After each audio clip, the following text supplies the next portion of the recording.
Bienvenue dans ce live participatif sur Instagram. J'espère que vous allez bien. Alors, le sujet qui a été proposé pour cette semaine, pour ce dimanche, c'est la bienveillance dans l'éducation. Je pense que la tournure est importante. Et pour commencer ce live, je vous propose qu'on partage autour de deux questions. La première, à laquelle je vous propose de répondre en commentaire, parce que c'est un live participatif, c'est-à-dire qu'on est là pour réfléchir ensemble, co-construire ensemble, élaborer, etc., de la connaissance, parce que je ne suis pas toute sachante, et on a tous à s'apporter mutuellement. Alayki salam wa rahmatullahi wa barakatuh, Oumi Amassi. Alors, comme je vous disais, dans les commentaires, je vous propose de répondre à ces deux premières questions. Et puis, en fin de live, je vous proposerai un petit peu une petite synthèse, hein, parce que souvent, bien sûr, j'invente rien. Du coup, nos idées se rejoignent et je vous proposerai une petite synthèse, et puis la synthèse de quelques points, justement, qui me semblent, de mon point de vue, important de retenir en ce qui concerne la bienveillance dans l'éducation. Hello, Lina, Nelia. Alors, la première question que je vous propose de répondre en commentaire, vous pouvez donner votre avis, c'est d'après vous, qu'est-ce que c'est la bienveillance? Quelle est votre définition de la bienveillance? Et ensuite, d'après vous, comment se manifeste la bienveillance dans l'éducation de manière plus ou moins concrète, quotidienne, etc. Alayki salam de Jamila et de moi. Ah ben, ok Fatima. Alaykoum salam, bienvenue à toutes les personnes qui arrivent. Comme je vous disais, c'est un live participatif, donc on est là pour échanger. Je vous propose, pour qu'on puisse initier un petit peu, pas le débat, parce que c'est pas un débat, mais voilà, l'échange. C'est de nous proposer en commentaire pour vous, qu'est-ce que c'est la définition de la bienveillance, et d'après vous, comment se manifeste la bienveillance dans l'éducation. Alors, il y a Lina Nelia qui nous dit être doux avec ses enfants. Tout à fait, c'est une marque de bienveillance, et d'ailleurs, comment on va manifester cette douceur dans le quotidien, d'après vous? Tout en étant juste, oui. Et ouais, c'est vrai que cette idée comment dirais-je, de justice, de toute façon, si on n'est pas juste, je sais pas comment on peut être bienveillant. La bienveillance, c'est prendre en compte les sentiments de l'autre, ses avis, etc. Ouais, tout à fait. En fait, c'est prendre, je dirais, pour reprendre ce que vous venez de dire, c'est prendre l'autre en compte dans sa spécificité. Alaykoum salam, Soben, Wafiki al-Baraka, avec plaisir. Je crie des fois, mais vous savez, alors vous voyez, en fait, comment dirais-je, je pense que quand vous criez, c'est pas un parti pris, hein, c'est-à-dire que vous n'êtes pas en train de vous dire, bon bah moi j'éduque en criant. Autrement dit, on est tous humains et on est tous humaines et ça nous arrive à tous d'avoir des limites. Et d'ailleurs, on peut se poser la question aussi de quoi on a besoin pour être bienveillant dans l'éducation. C'est comprendre, alors il y a Soben qui nous dit, c'est comprendre et s'adapter au rythme de l'enfant. Ouais, tout à fait. Et dans le quotidien, d'après vous, Soben, ça passe par quoi?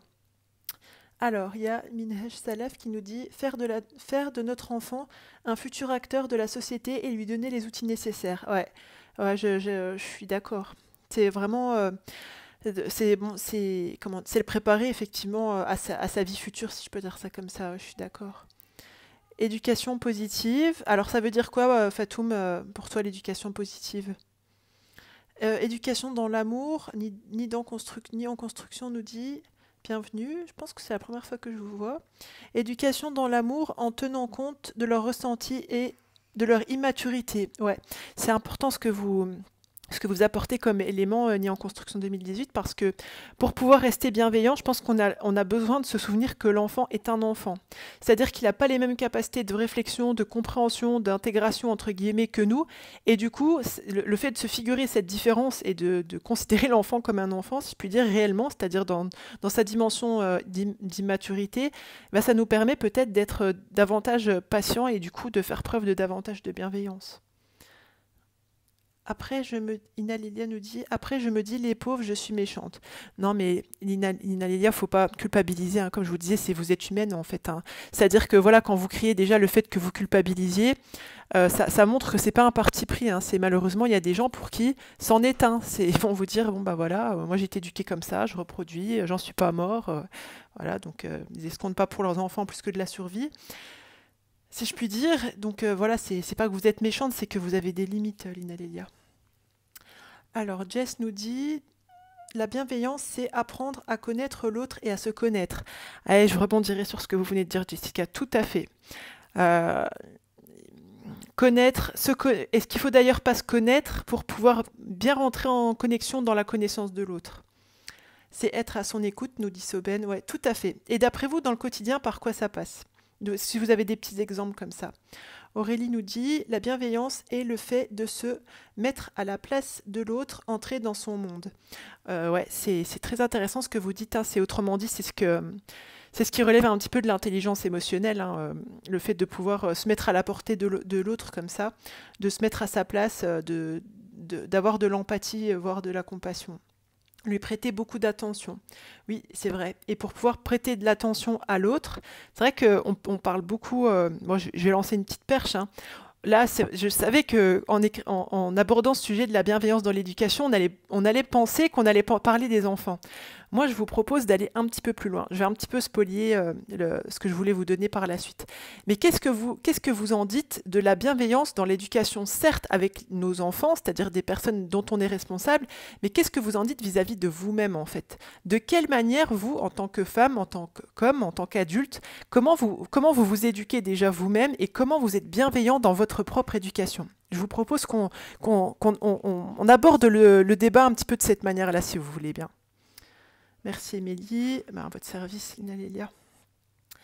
Alors, hop là, attendez, j'ai appuyé sur l'écran, du coup je ne peux plus suivre. Alors, être bienveillant envers soi avant de l'être avec les autres. Ouais, tout à fait Aurélie. Parce qu'on a besoin d'être bienveillant envers soi-même pour pouvoir l'être avec les autres, si je peux ajouter. Lui accorder du temps pour écouter ce qu'il ressent. Oui, et du coup, en cohérence avec ce que je vous disais tout à l'heure, est-ce que vous vous accordez du temps à vous-même pour savoir ce que vous ressentez vraiment? Qu'il nous raconte sa journée. Oui, c'est vrai, c'est donner de l'importance à l'enfant. Ouais, au lieu de poser des questions précises, voilà, l'inviter à raconter sa journée, ça lui donne une importance et ça nourrit d'ailleurs l'estime de soi. La bienveillance, c'est l'amour. Ouais, je suis d'accord. Ooms Life m'a parlé de vous et je suis contente de m'être abonnée. Ah bah écoutez, vous êtes la bienvenue. Alors bienvenue d'ailleurs à toutes celles qui arrivent. Je l'ai vu venir. Ah, ok. Vous commencez à me connaître, Aurélie. C'est mon problème. Je ne suis pas bienveillante avec moi-même. Ah, voilà. Pourquoi peut-être la question, c'est pourquoi c'est difficile d'être bienveillante vis-à-vis de vous-même? Au quotidien, alors il y a Né en construction qui nous dit au quotidien, c'est respecter leur rythme et enrichir leur connaissance du monde. Vous savez ce que je vais faire? À chaque fois que je vais lire des commentaires pour les enfants, je vais vous retourner la question pour tout le monde, hein, pas pour la personne qui... Mais est-ce que on respecte notre propre rythme et est-ce qu'on enrichit notre connaissance du monde? Alors Minhaj Salaf nous dit en se remettant sans cesse en question afin de donner le meilleur de nous-mêmes afin que ça se répercute sur les autres. Ah, tout à fait. Je fais une petite précision parce que c'est bon, c'est en rapport avec ce que vous venez de dire sans lettres, entre guillemets, c'est-à-dire c'est pas ciblé. Vous savez, la remise en question, elle ne doit pas nourrir le doute. Elle doit nourrir la certitude vis-à-vis de nous-mêmes.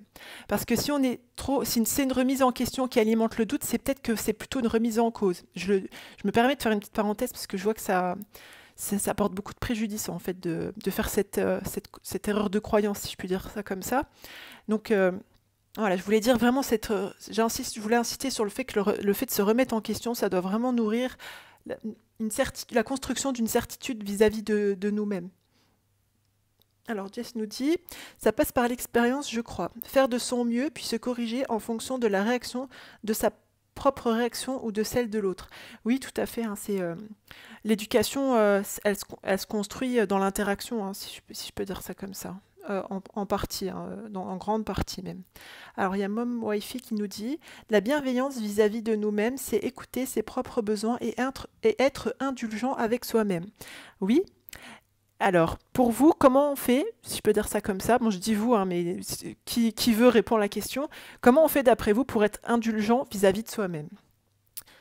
Aleiki Salam, partage bienveillant. Je ne vais pas pouvoir rester trop longtemps. Si c'est possible, j'aimerais savoir, selon toi, les choses à absolument ne pas faire pour briser un enfant.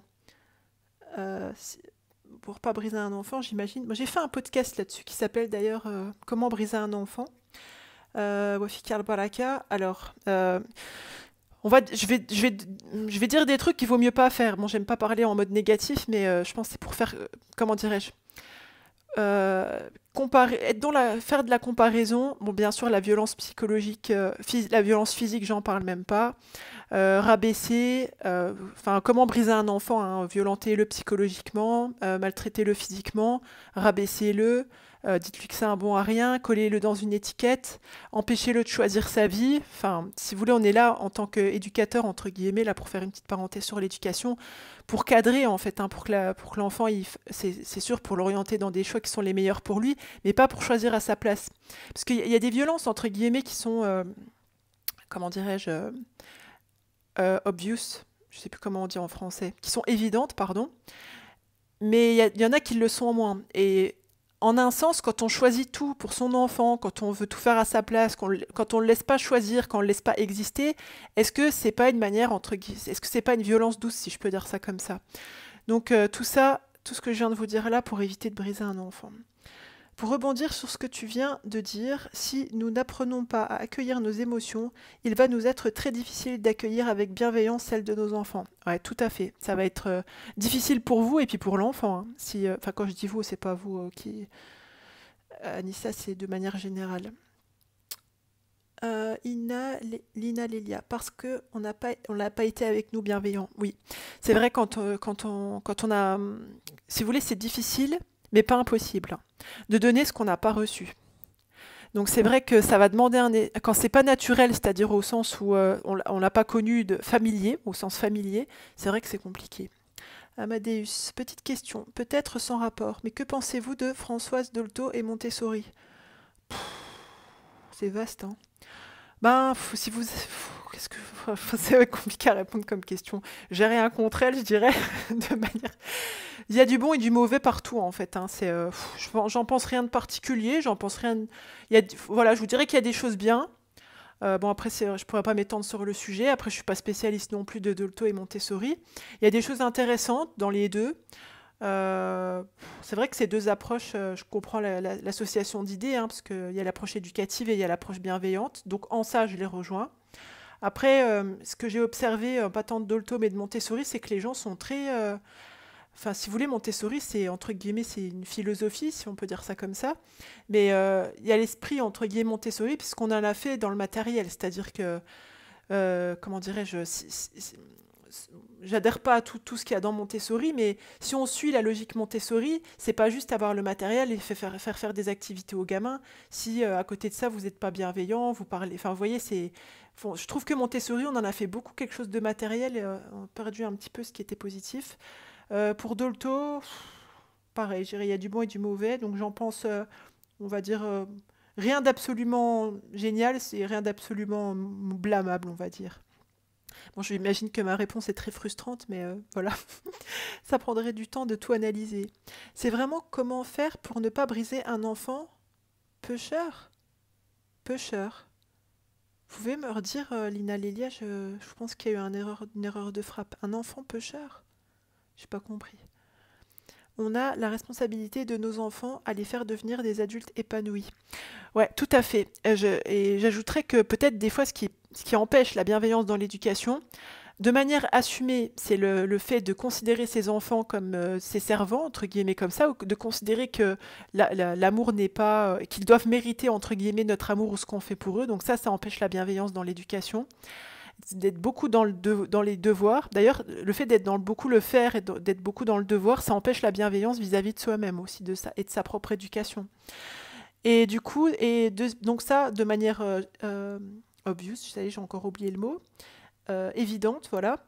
Et en deuxième, c'est quand on a manqué soi-même de bienveillance, c'est-à-dire qu'on n'en a pas reçu et que du coup, c'est moins familier de le mettre en place. Savoir se pardonner, ouais, tout à fait. Et du coup, savoir se pardonner et savoir pardonner, et apprendre à pardonner aussi du coup à soi et aux autres et aux situations. D'ailleurs, je vous renvoie, si vous n'avez pas assisté au live sur le pardon, il est dispo en replay sur YouTube. D'ailleurs, le live de la semaine dernière sur les gens toxiques, j'ai eu un petit peu des problèmes pour l'encoder, mais dès que ça passe, je vous le mettrai sur YouTube aussi.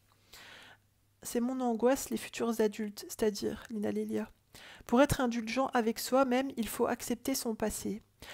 Vous voulez dire dans ce qu'on regrette ou dans les remords qu'on a, Amadeus? Mais oui, je suis d'accord dans l'absolu. Je vous dirai même votre présent. Hein. La bienveillance envers moi-même, je m'auto sur Kate. La bienveillance envers moi-même, je m'auto-motive et me félicite. Et même si un résultat est bof, je relativise, car je tire toujours un enseignement, je relativise beaucoup. Vous pouvez nous dire sur Kate, c'est quoi pour vous relativiser? Comment vous faites pour relativiser, par exemple? Peut-être ça peut aider des gens. Soben 37. J'ai vécu dans mon enfance au moins 80% de ce que vous citez qu'il ne faut pas faire avec un enfant. Eh bien écoutez, j'en suis vraiment sincèrement désolée. Mais vraiment quoi. Lina Lélia. Donc du coup c'est encore plus, comment dirais-je, louable de votre part de vouloir faire autrement. On a fait ça avec ma sœur, elle nous a reniés, on l'étouffait, mais on voulait son bien, la pauvre violence douce. Bah oui, c'est que en fait, vouloir le bien de l'autre, c'est pas contrôler l'autre. Allez, qui salam si aime. Sur Kate, je suis une grande optimiste, ça aide pour la bienveillance. Oui, c'est vrai. C'est vrai que comment dirais-je, quand on est optimiste, enfin, je vais répéter ce que vous venez de dire, mais c'est sûr que c'est, voilà, quand on voit quand on voit le verre à moitié plein, comme on dit, c'est plus facile pour se trouver des excuses, des raisons notamment. Je viens d'arriver, coucou. Coucou Léla. Quelle définition donnes-tu à la bienveillance? Moi? Quelle définition je donne à la bienveillance? Je vous en parlerai à la fin. Je vous donnerai une définition qui est basée sur 3 axes. Mais vous inquiétez pas, je vous donnerai mon avis. Bienvenue à toutes celles qui arrivent. Vous parlez de laisser son enfant être lui-même, mais comment appliquer cela avec notre religion? Je ne peux pas accepter que mon enfant devienne non-musulman, même si je serai toujours là pour lui. Bon, selon la croyance musulmane, on est musulman. On sort du ventre de sa mère en étant musulman. Je pars du postulat que s'il est lui-même et qu'il est né musulman, il continuera d'être musulman. Après, voilà, l'éducation va orienter dans un sens ou dans un autre. Erreur de smiley. Je ne sais pas si j'ai réussi à être claire. Si, je pense.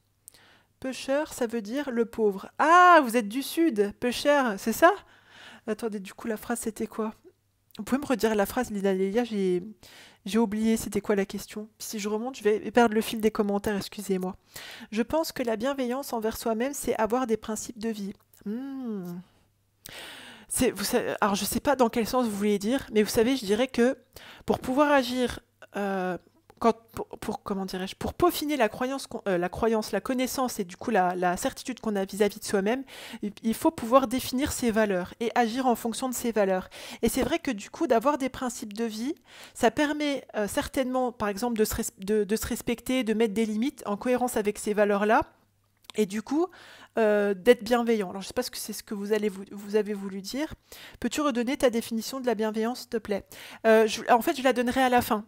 À la fin, je vous donnerai les 3 piliers, enfin, moi, ce que je considère être les 3 piliers de la bienveillance. Mais je vous laisse un petit peu, si vous voulez bien, on discute ensemble et puis je vous donnerai mon avis voilà, à la fin, parce que on va dire les points pour synthétiser un petit peu le rendez-vous. Peux-tu redonner? Hop, j'ai appuyé sur une mauvaise touche, pas de souci Caroline. Pour être bienveillant, on peut apprendre à être patient et à lâcher prise. Ouais, complètement. Vis-à-vis de soi et vis-à-vis des autres, hein, toujours dans la même logique. Hein. Les erreurs sont essentielles. Oui, si on considère les erreurs, comment dirais-je, comme faisant partie d'une perspective d'apprentissage. On n'a pas voulu la contrôler, mais bon, dans notre dîne, c'est délicat, faut être sur le droit chemin. Oui, après, ouais, c'est vrai que je peux pas vous dire, je connais pas la situation dans ces détails, mais vous savez, c'est comment on définit le cadre en fait. C'est comment on définit un cadre et comment on transmet un cadre. Comment peut-on conseiller une personne qui n'est pas bienveillante dans l'éducation de son enfant? Ça dépend à qui vous avez affaire. Peut-être je vous inviterai à l'inviter à parler d'elle en fait. Est-ce que c'est un parti pris déjà? Est-ce que c'est quelqu'un qui vous dit voilà, moi je considère qu'il faut y aller avec le bâton et tout ça? Après, si on va dire dans cet extrême-là, vous pouvez lui dire ah bon, t'as été éduqué comme ça, tu l'as vécu comment? Enfin, vous voyez, vous essayez de faire parler un petit peu la personne et d'essayer de la faire connecter, je dirais, avec son enfant entre guillemets intérieur pour qu'elle puisse un petit peu questionner ce qu'elle a reçu et ce qu'elle reproduit. Je relativise en me disant que ce n'est pas grave, ça se concrétisera à un moment donné, ce qui doit arriver arrivera, rien ne sert de se faire du souci pour rien.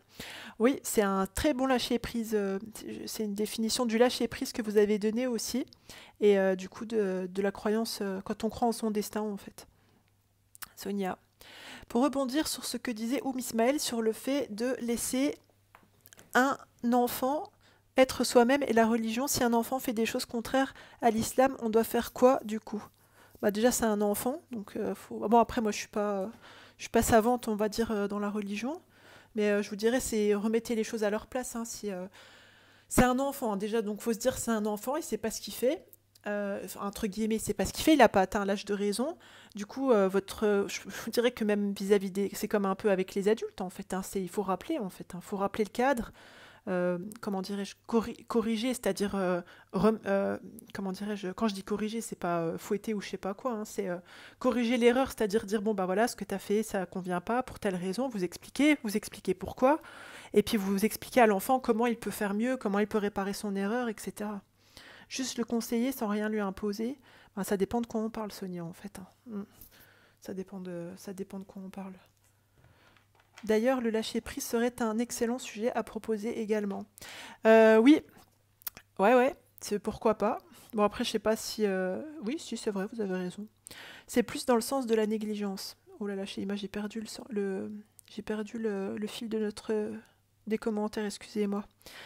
Alors, hier, j'ai crié ma fille de 4 ans et pour la première fois, elle m'a dit que j'étais méchante, j'étais dégoûtée. Bon, vous savez, il faut prendre du recul sur ce que les enfants ils nous disent. Hein, ils sont dans l'impulsion, c'est-à-dire que quand elle vous dit vous êtes méchante, c'est vous faites preuve de méchanceté à cet instant T.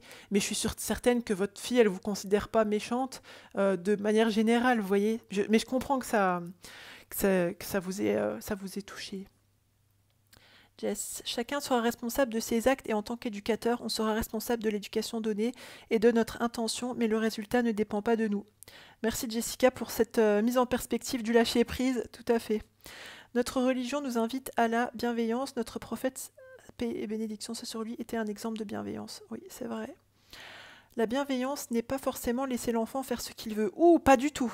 Laisser l'enfant faire ce qu'il veut, c'est de la négligence. C'est vrai que souvent on a ce truc de l'éducation bienveillante, genre c'est un truc de hippie, on laisse les gamins faire ce qu'ils veulent, un peu l'enfant roi. Bon, je pourrais discuter de ce qu'on appelle un enfant roi et moi ce que je considère traiter l'enfant comme un roi entre guillemets.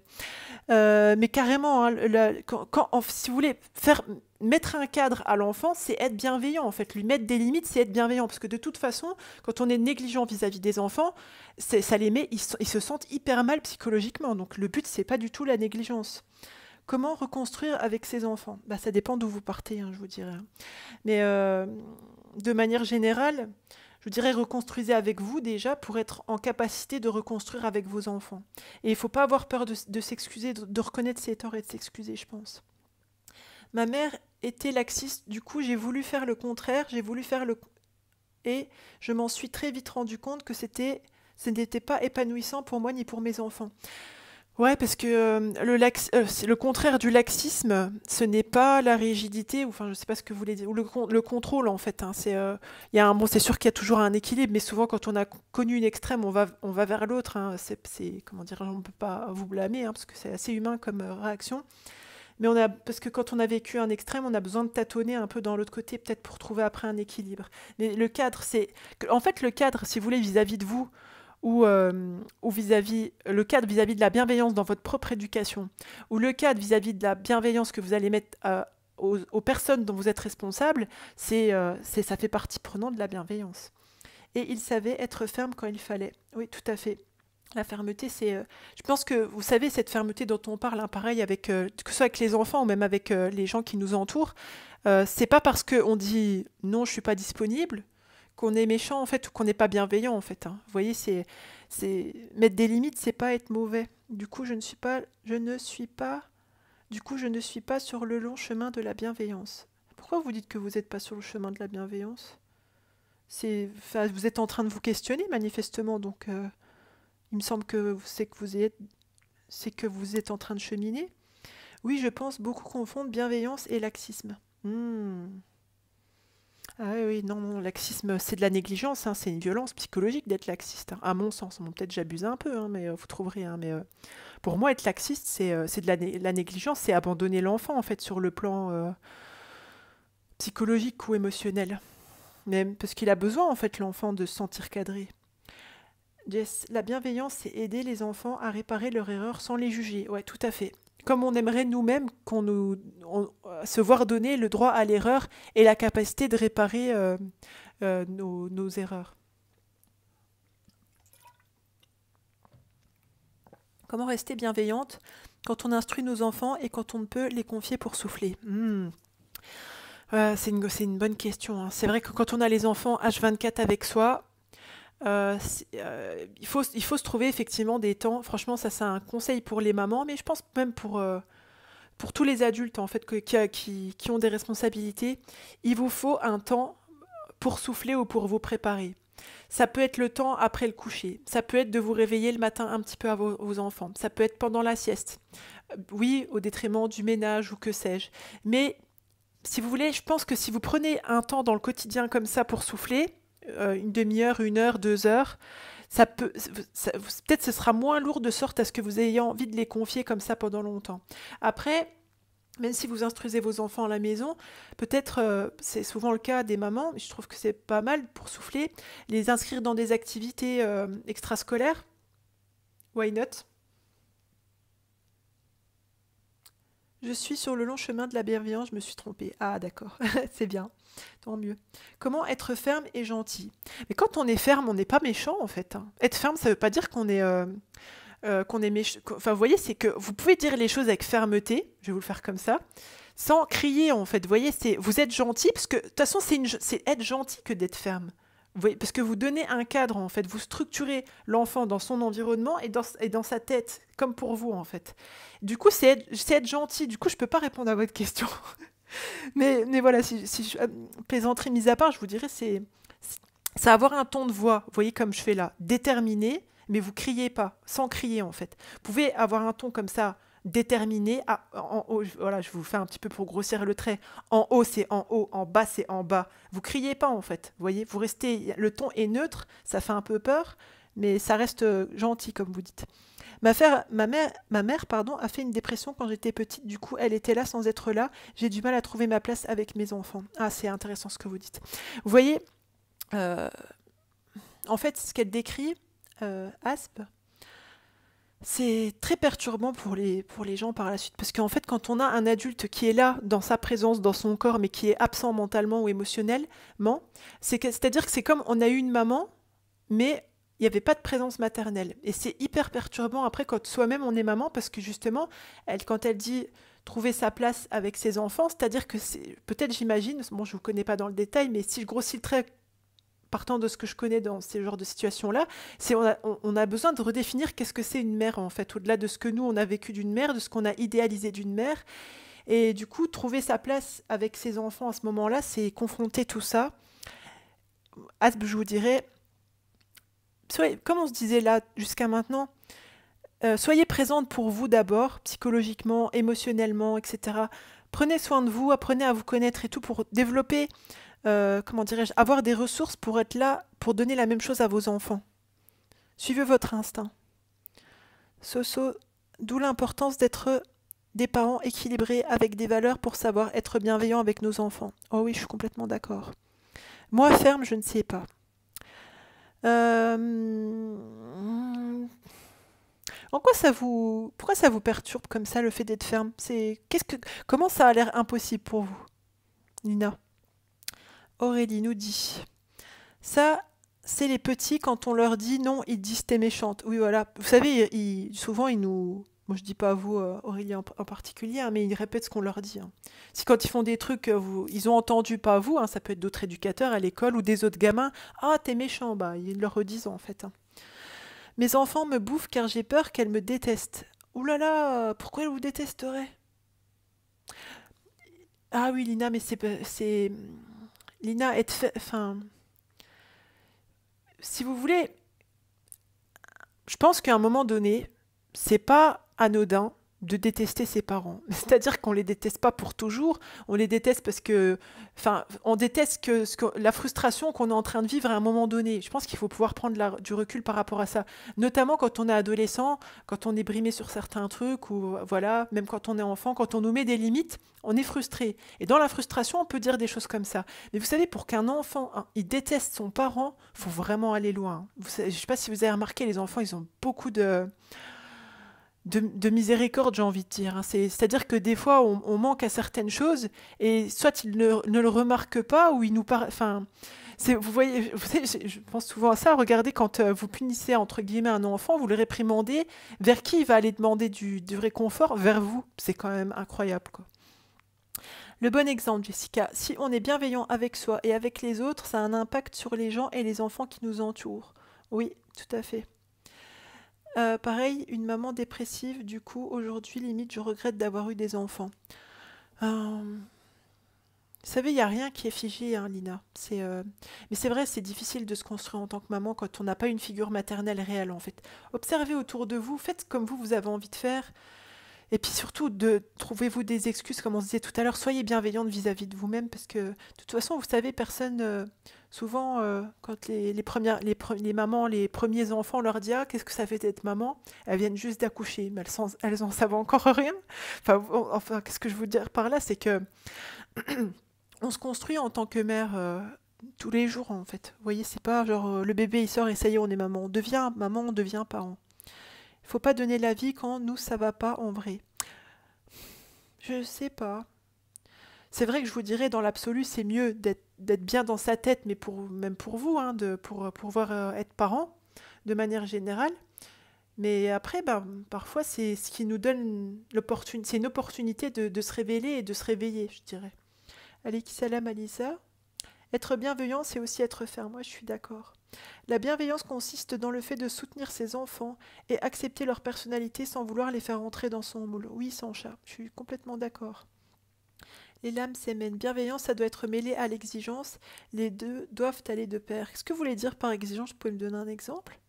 Il est nécessaire de guérir ses blessures avant de se marier, mais aussi avant d'avoir des enfants. Vous savez, dans l'absolu, je suis d'accord avec vous, mais je n'irai pas jusqu'à dire que ça doit être un frein. C'est-à-dire que si vous rencontrez une personne avec qui vous êtes compatible, qui vous accepte avec vos blessures, et que vous savez que vous avez des blessures et que vous voulez continuer de travailler avec, et que vous ne mettez pas l'espoir de guérir vos blessures en l'autre, je pense que c'est pas un frein pour faire sa vie, marier, avoir des enfants.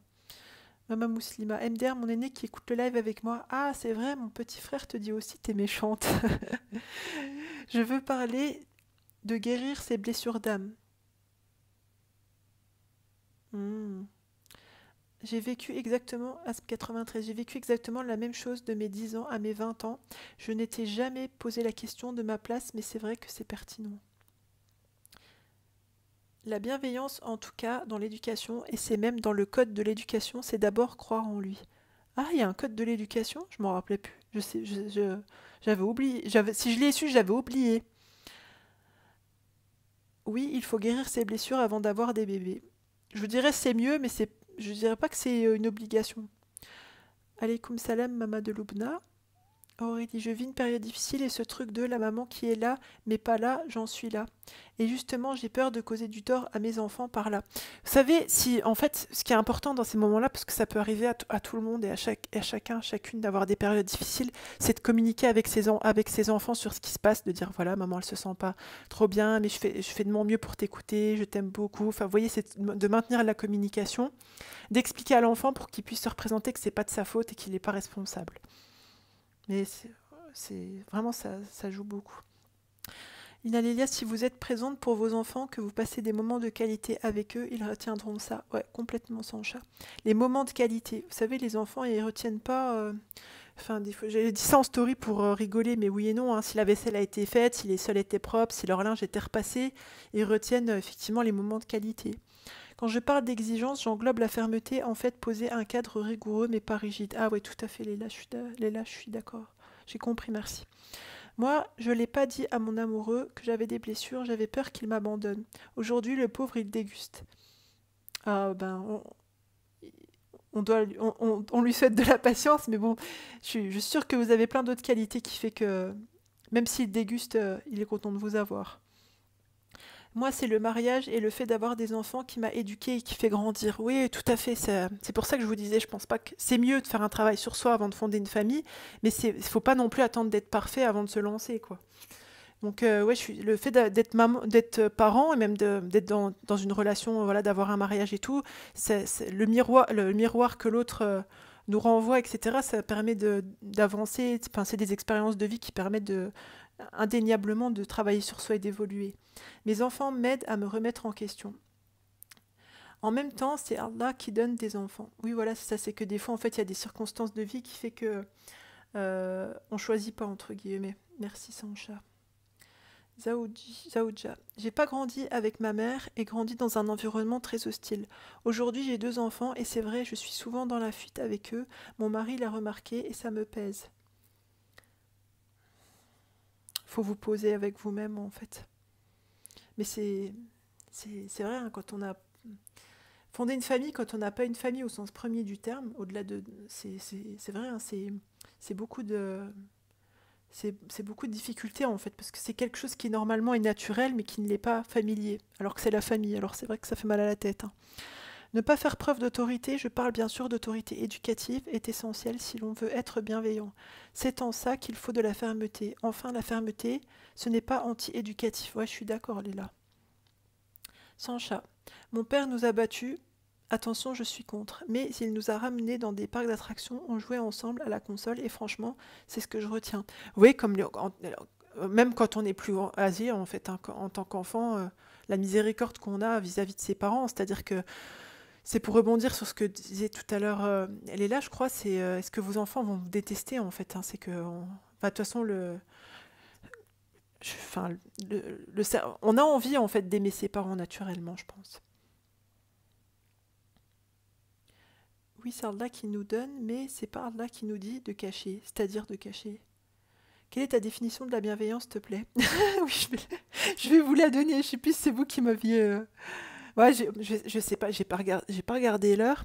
Je vais vous donner, moi, ce que je considère, je vais faire une petite pause dans la lecture des commentaires, 3 axes que je considère être les axes de la bienveillance. Donc, il y a, je pense, l'axe de l'humilité, ce qu'on on a recouvert pendant l'intervention sous se mettre à la place de l'enfant, accepter son immaturité, se mettre à son niveau, vous voyez, tout ce qui est en fait empathie, etc. Donc, garder une posture de- même si on est un éducateur, c'est de garder cette posture d'apprenant, d'avoir une démarche humble, en fait, d'accompagnateur. Donc, je dirais que la bienveillance, c'est ça.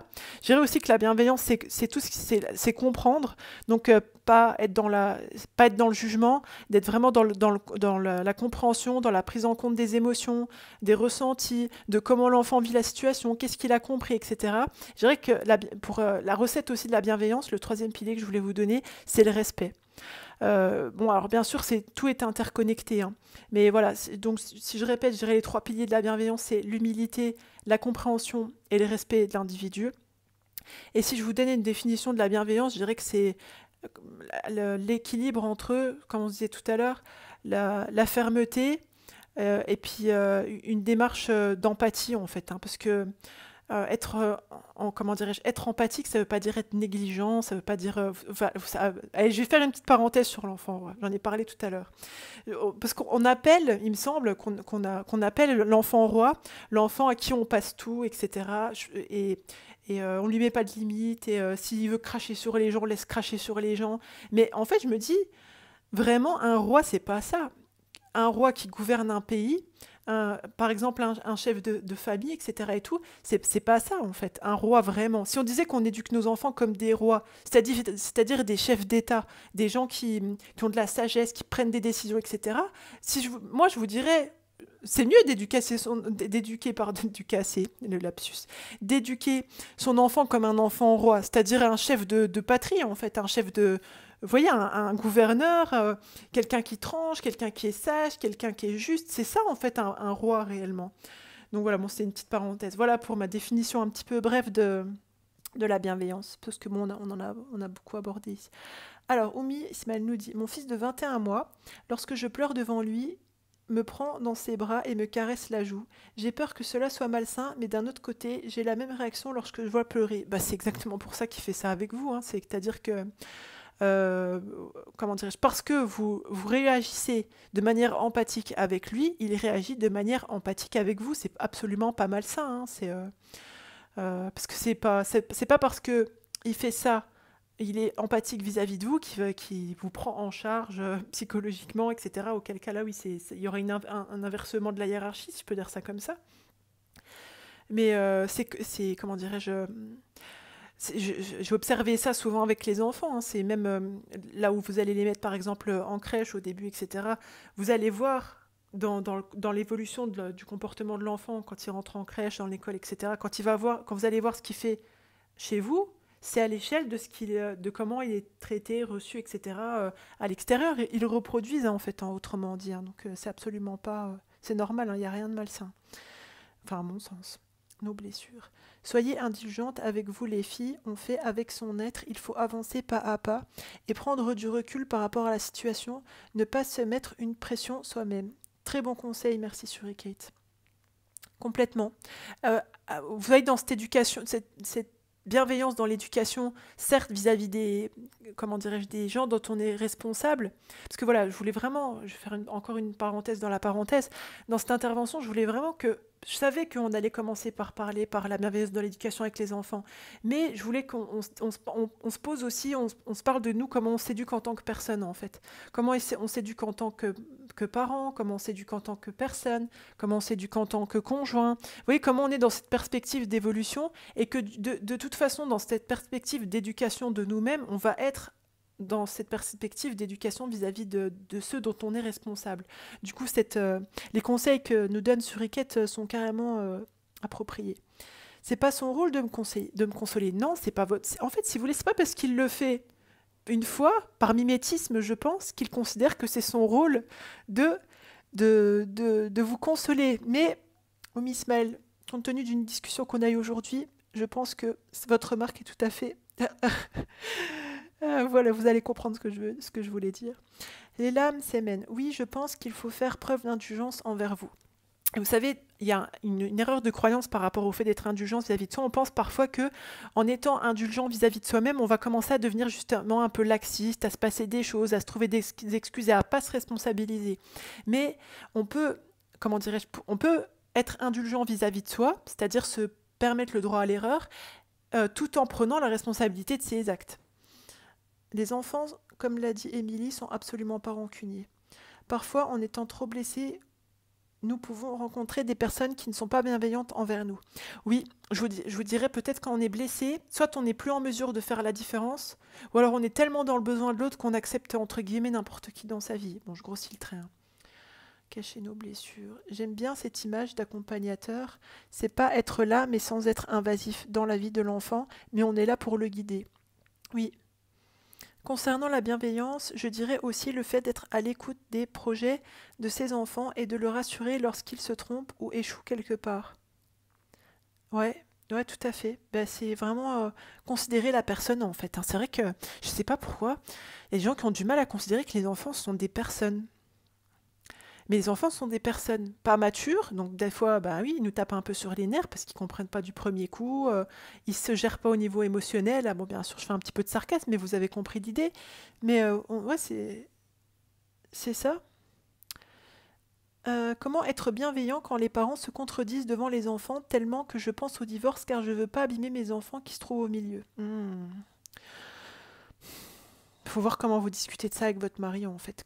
Enfin, vous voyez, c'est les points. Est-ce que ce sont des points de désaccord affirmés ou est-ce que ce sont des points d'incompréhension? C'est vrai que c'est difficile de.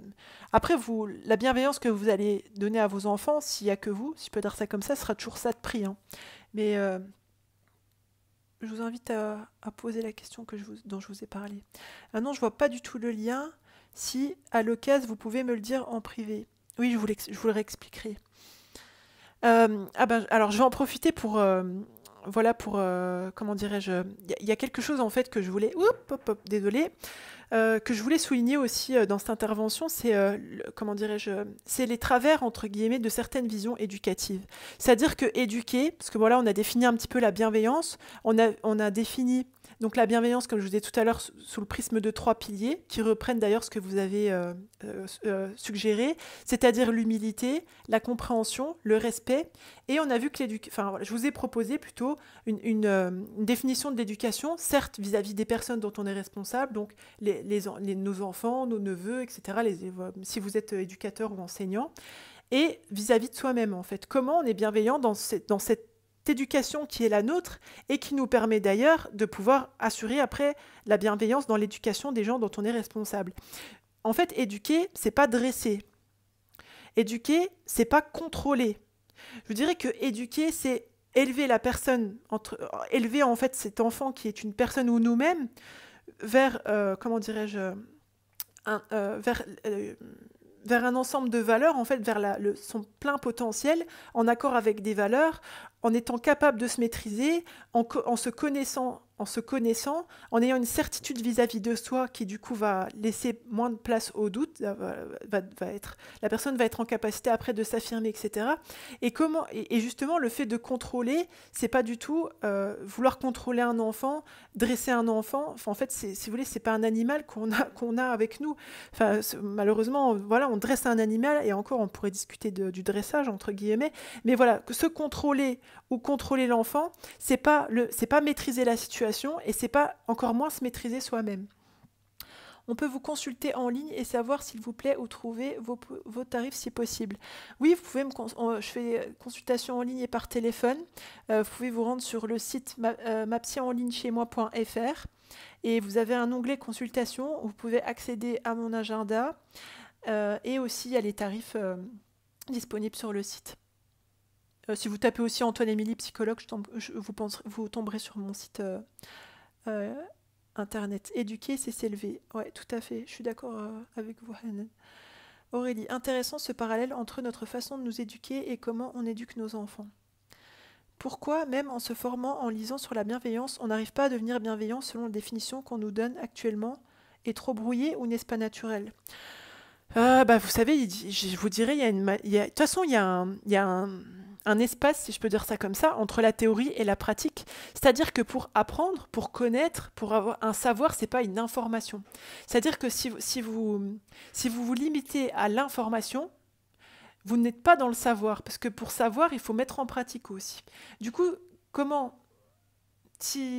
en fait, si vous voulez lire, c'est une bonne chose, mais il faut trouver à appliquer ce qu'on lit. Et par exemple, il y a un ouvrage que je conseille beaucoup de Faber et Maslich. Franchement, Faber et Maslich, c'est une bonne ressource parce que elle donne beaucoup d'exemples de de l'éducation bienveillante, la bienveillance d'éducation, etc. Mais avec des exemples concrets du quotidien. Et comme ça vous donne des idées de comment vous pouvez gérer une situation. Et leurs ouvrages, ils sont très intéressants en cela. Comment ça s'appelle? Être un parent épanoui, enfant épanoui, parent épanoui. Et on a un deuxième, j'ai oublié le titre. Donc c'est Faber et Maslich. Du coup, je vous dirais, c'est pas tant que la définition elle est brouillée, c'est qu'il faut qu'on s'applique, je dirais, à essayer de mettre du concret sur cette définition. Mes parents se sont séparés lorsque j'avais 3 ans et j'ai fait une dépression. À 3 ans? Il faut bien réfléchir et chercher des ponts d'entente avec son mari avant d'arriver au divorce, car un divorce peut être... Alors je vous dirais, vous savez... Destructeur pour les enfants. Vous savez, un divorce, oui, ça peut être destructeur pour les enfants. Je suis désolée, il y a mon fils qui pleure derrière. Oui, un divorce, ça peut être destructeur pour les enfants. Mais des parents qui se déchirent, ça peut être tout aussi destructeur.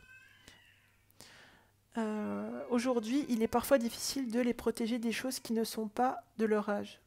Je ne sais pas par rapport à quoi vous dites ça, Jessica, mais dans l'absolu, je suis d'accord. Attendez, je vais regarder quelle heure il est. Ça fait quelle heure? Ouh là là, je vais bientôt m'arrêter parce que vous savez, on est limité par Instagram à 1 heure. Je vais terminer vos commentaires. Déjà que je suis pas bien, alors là, je suis angoissée. Pourquoi? Lire ne suffit pas, il faut le travailler. Voilà. Détruire mes enfants, non, je veux surtout pas ça, mais il faut que les enfants aient une maman épanouie, sinon c'est les détruire aussi indirectement. Vous savez, je n'irai pas jusqu'à dire que d'avoir une maman qui n'est pas épanouie, ça détruit les enfants. Surtout si, voilà, vous avez l'air quand même dans une optique où vous vous remettez en question, etc. Vous n'êtes pas en mode oui, je suis maltraitante et je l'assume. Franchement, je ne pense pas que vos enfants soient sur la voie de la destruction. Comment faire quand le conjoint ne suit pas ou ne comprend pas? Oh là là, faut discuter. Vraiment, ça dépend des situations. En fait, faut essayer de comprendre pourquoi il comprend pas et pourquoi il veut pas suivre. Quels sont les enjeux réels en fait, je vous dirais de manière générale. Parler pour que l'enfant écoute et écouter pour que l'enfant parle. Ah oui, c'est ça. Merci Aurélie. Je vais nous arrêter. Si vous voulez bien, je vais terminer. Alors, bon, je le rappelle toujours en fin de live. Si vous voulez commencer un travail sur vous, j'ai fait 2 programmes qui sont gratuits. Vous avez le programme audio qui s'appelle Les 3 secrets du travail sur soi réussi. Donc, c'est 3 stratégies pour que vous puissiez poser les bases d'un travail sur vous-même. Et vous avez aussi un programme par mail qui s'appelle Comprendre la psychologie, les émotions, la pensée et le comportement humain. Donc, c'est presque un mail par jour où voilà, j'aborde quelques-unes de ces notions. Donc vous pouvez avoir accès à ces programmes dans ma bio sur Instagram et sur YouTube. Si vous écoutez le live depuis YouTube, je vous le mettrai en barre d'infos. Ce qui est destructeur pour les enfants, c'est d'avoir des parents qui se déchirent. Oui, Jéhen, je suis tout à fait d'accord. En tout cas, je vous remercie à tous d'avoir été là. C'était toujours très enrichissant d'être avec vous. D'ici jeudi, je mettrai à nouveau le sondage dans la story sur Instagram. Donc, si vous voulez nous soumettre un sujet, n'hésitez pas à rejoindre le compte, c'est Émilie Antoine, de Ma Psy en ligne chez moi. Et voilà, rejoignez-nous sur Instagram. D'ici là, pensez bien que vous êtes la première personne à bénéficier du crédit que vous accordez à votre existence. Et c'était un plaisir, je vous remercie et je vous dis à bientôt. Bye bye.